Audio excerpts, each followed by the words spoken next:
আরামবাগে পিডব্লিউডি অফিসের কাছে আবারও দুর্ঘটনা। লরির ধাক্কায় ডিজায়ার গাড়ি উঠে গেল ডিভাইডারে।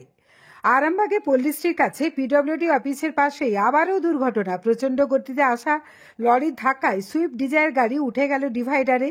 অল্পের জন্য বেঁচে গেলেন সুইফট ডিজায়ার গাড়ির চালক। লরির চালক এবং খালাসি পলাতক।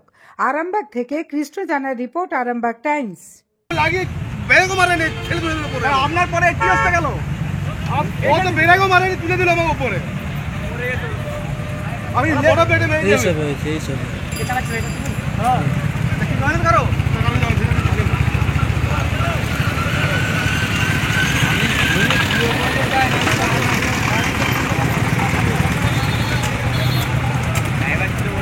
সব ছুটে পড়েছে।